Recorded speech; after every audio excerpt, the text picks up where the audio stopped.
Those who have studied history know that nothing invigorates and empowers an authoritarian regime more than a spectacular act of violence, some sudden and senseless loss of life that allows the autocrat to stand on the smoking rubble and identify himself as the hero. It's at moments like this that the public, still in shock from the horror of the tragedy that has just unfolded before them, can be led into the most ruthless despotism that now bears the mantle of security. Acts of terror and violence never benefit the average man or woman. They only ever benefit those in positions of power.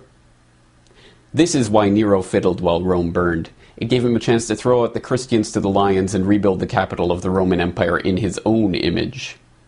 This is why Hearst and the warmongers of the emerging American Empire were delighted by the destruction of the USS Maine in Havana Harbor in 1898. It gave them the excuse they needed to rouse the public into supporting the Spanish-American War. This is why Israel attacked the USS Liberty in 1967 during the Six-Day War, strafing and torpedoing it relentlessly for hours in a vain attempt to send it to the bottom. The Israelis believed that the loss of the Liberty could be blamed on Egypt and draw the Americans into war. This is why there are hundreds of documented examples of government staging attacks in order to blame them on their political enemies. In every civilization, in every culture, in every historical period, authoritarians have known that spectacular acts of violence help to further consolidate their own power and control. And sadly, throughout history, there have been all too many willing to allow attacks to occur, to pretend that attacks have occurred, or even to attack their own population in order to further their political agenda. To think that such staged provocations and false flag attacks no longer occur would be as unrealistic as believing that human nature itself has changed, that powerful people no longer seek to increase their power, that influence is never used for deceit or manipulation, that lies are no longer told to satisfy greed or slake the thirst for control. It is to believe that our society is immune from those things that we have seen in every other society, in every other era. In short, it's a dangerous delusion. The people are once again learning the power of this delusion. They are learning the extent to which they have been lied to. They are once again studying their history. The Russians are learning how the FSB was caught planting bombs in Moscow in 1999 during a terror scare that swept Putin into power and stirred the public into supporting the Second Chechen War.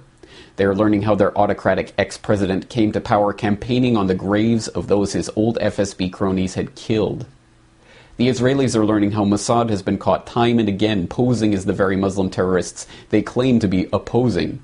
They are learning how Israel uses the specter of terror to further extend their blank check drawn on American funds to expand their police state at home and maintain their hardline stance, the world's sixth largest nuclear superpower supposedly threatened by the possibility that one of their neighbors may one day obtain a single nuclear weapon. The British are learning how their SAS officers were caught dressing up as Arabs in Iraq, driving around with trucks full of munitions, shooting at police to stir up ethnic tensions, and ensure that permanent bases could be built in the region. They are learning how Harun Aswat, the supposed mastermind behind the 7/7 bombings, was working for British intelligence. They are learning how British military intelligence took part in IRA bombings. The Indians are learning how the Mumbai attack was helped by a US agent who is cooperating with investigators so that he won't face questioning by foreign authorities. The Canadians are learning how their own provincial police dressed up as protesters in 2007 and threatened violence against other police in order to force a crackdown on peaceful protests. And the Americans. The Americans are learning that there were multiple bombs found, dismantled, and taken out of the Alfred P. Murrah building on April 19, 1995. They are learning that Timothy McVeigh had written a letter to his sister in which he claimed to be in the Special Forces for the U.S. Army. They are learning the bombing was being directed by FBI informants, just as the 1993 World Trade Center bombing was. They are learning about 9/11 and the Gulf of Tonkin and Operation Northwoods and their own Army counterinsurgency manuals that teach officers how to commit false flag attacks to blame on their enemies. In short, the people are learning the truth. And now we see the same build-up to a false flag event taking place that we saw in 1995.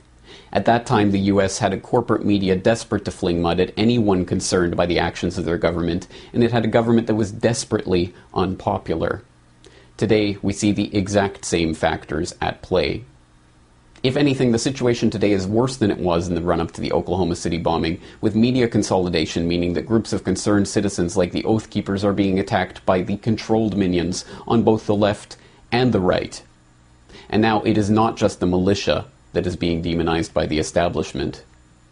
It is veterans and gun owners, third-party supporters and libertarians, anti-war protesters and human rights campaigners, people who are upset with a government giving trillions to the banks that have engineered our current financial crisis. In short, everyone is now a potential terrorist according to the governmental and media agencies that deign to limit our range of acceptable opinion and control dissent. Even the word terrorist means something more than it did back in 1995. Now, after the false flag attack of 2001 allowed the passage of the Patriot Act, after the boogeyman of Al-Qaeda gave the NSA the opportunity to announce that they were collecting everyone's emails and everyone's telephone calls, after the former White House press secretary came out and admitted that the Bush administration had made up terror threats in order to scare the people into supporting the government, now we know what the real definition of terrorism is. It is governments scaring their own populations into line. But there is something else that's different now from what it was in 1995. The people are learning something else about terrorism. They are not terrorists for speaking out against their government. They are not terrorists for wanting the government to stop selling their children into servitude to pay bankers their bonuses. They are not terrorists for pointing out that the FBI and the CIA and Mossad and MI6 are behind every major international terrorist event. The people are not terrorists because they do not want to see more death. They do not want more destruction. The spilling of the blood of their fellow citizens is not in their interests. Death and destruction only ever serve the governmental and financial and industrial interests who always grow in power and wealth in the wake of every tragedy. Time and again, the people pay with their lives, and the governments and the banks and the war machine only grows and prospers. The people do not want terrorism because it does not benefit them. It only benefits the existing power structure. And this time, if there is another staged event to blame on the government's enemy of the day, the people will know who to blame. For the Corbett Report in Western Japan, I am James Corbett.